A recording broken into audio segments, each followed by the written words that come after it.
Today we're continuing on in Unfinished Tales with the coming of Turin into Brethil. If you're new here, welcome to Heart of Halfling. We're talking about Lord of the Rings and do some Lord of the Ring things. So let's get started.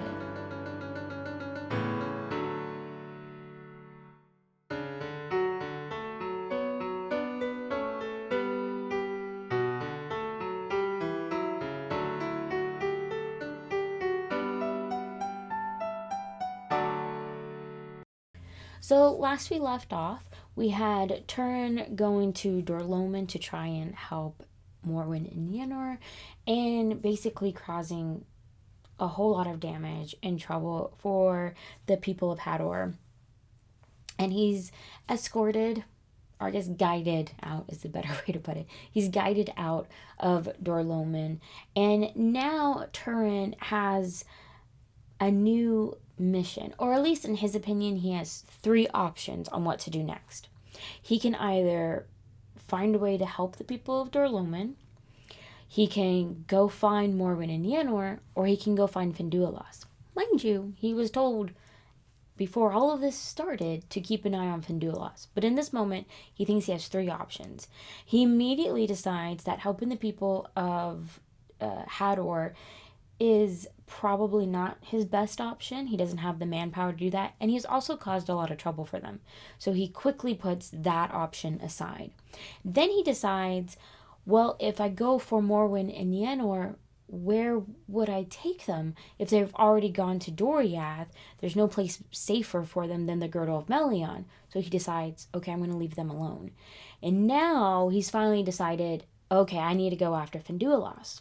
So he tries to find Finduilas. However, during this time that he's been gone, there has been a lot of rain. And so their tracks are from the orcs are practically all wiped away. So he's just kind of wandering aimlessly at this point and going north to the pass of Sirion. And he soon hears a lot of people sort of in this commotion being attacked by orcs. And Turin decides that he is going to help these people. And so he pretends to be a leader of an army. And he pulls out his black sword and yells out a command for this fictional army and runs after the orcs. Well, the orcs recognize the sword that he's holding. They recognize the black sword Girthing. And so they all run scared and they leave. So now we have these woodsmen that are left, and they are the people of Haleth from the forest of Brethil. And at this point, the people of Haleth have been really trying to keep secret because their numbers have been dwindling. They've been fighting off orcs for quite some time now, and their new strategy is to just stay low as best they can. So the woodsman that Turin has just saved, the leader, Dorlas, comes up to him and says, wow, you're such a great hunter, but your men are kind of slow. And Turin goes, oh, no, I'm a leader of one and we never part. And Dorlas and the other woodsmen are like, ha ha ha, this is so funny. You're such a clever man. And the orcs are clearly afraid of you. We really would like to have you on our team. And so he invites Turin to come live with him and the other woodsmen in Brethil. And Turin makes this comment of like, oh, are there still people left in the world who will suffer me?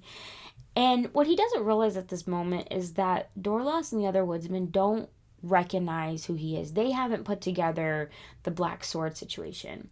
And so Turin is like, oh, are these people really going to want me to stay with them after all the trouble I've caused? And Turin now looks at Dorlas and asks if they know anything about the people taken from Nargothrond.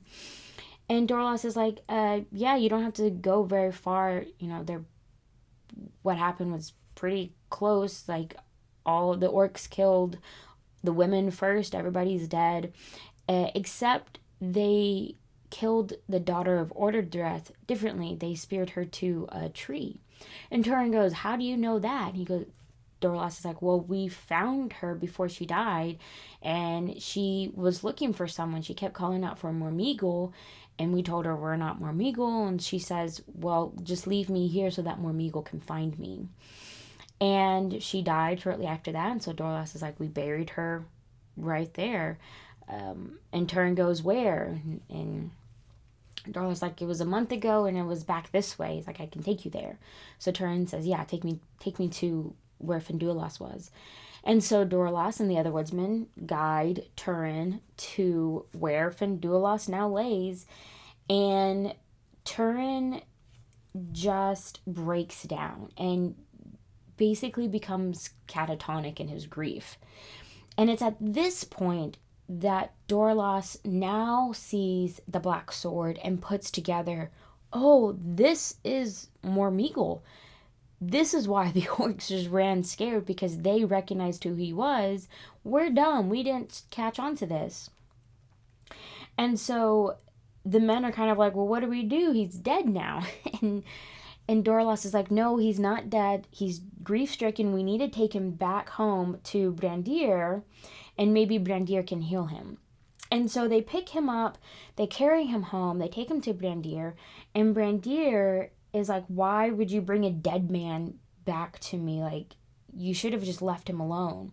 And the woodsmen are like, no. This is Mormeagle. He's of Nargothrond. He's the mighty orc slayer. No, he's just grief-stricken. You have to save him, and maybe he can help us. And Brandir is like, okay, fine, I'll save him. And so he takes care of Turin, he heals him, but Turin kind of stays in this state of grief for quite some time. And it says that it's not until spring that he finally awakes. And when Turin does wake up, he's like, my evil ways, my past, it's behind me. Now it's a new day. I'm going to be a new person. I'm going to set aside my past. I'm going to be a person of peace now. I'm going to change my name and leave my shadow behind me. And so he changes his name to Turinbar, which in High Elven means Master of Doom, like the drama man. But whatever. He is convinced that he's going to make a new life for him here in Brethil. And he sets aside his sword. He's going to try and ignore his past. He tells everybody, like, from now on, I'm Turinbar, and we're just going to tell everybody that I was born with you guys, that I am of the people of Haleth, that I was born in Brethil. And everybody's like, yeah, okay, fine. The problem is that Turin, while he can change his name, while he can put aside his sword, he's still Turin. He's still impulsive. He still has all of his issues with temper. He still has, his past is still his past. He can try and ignore it as much as he can, but it is still his. He is still Turin. And therefore, while he wants to live a life of peace, he's still going after the orcs. He's still attacking the servants of Morgoth, which isn't bad per se, but it's still Turin. But now, instead of using Girthing, he's using a bow and spear. And he's able to keep the orcs at bay. The orcs aren't able to come to the crossings of Teglin. They stay away from the mound that Finduilas was buried, which is now called Hauthen Eleth, or the Mound of the Elf Maid. And the orcs refuse to come over there because Turin basically slaughters them. Well, now Dorlas and Turinbar are buddies, and they're becoming friends. And Dorlas goes, you may have changed your name, but you are still Mormeagle. You are still the Black Sword. And there was a rumor that Mormeagle was the son of Hurin of Dorloman, the lord of the people of Hador. And Turin goes, yeah, I've heard that rumor too. Please don't go telling everybody about that. We're friends. Keep that under wraps. And Dorlas is like, yeah, okay. And that's it. That's the section. It's a short section, but there you have it. And Turin, he wants to make better choices. I'll give him that. And the thought process of like, what do I do now after leaving Dorloman? Do I help the people of Hador? Do I go after Morwen and Yenor? Do I go after Finduilas? Like, his thought process was good. We want to see Turin thinking about his choices a little bit more. Granted, he kind of says, I'm not going to touch the people of Hador anymore. I've caused way too much problems for them. Good choice. Good choice.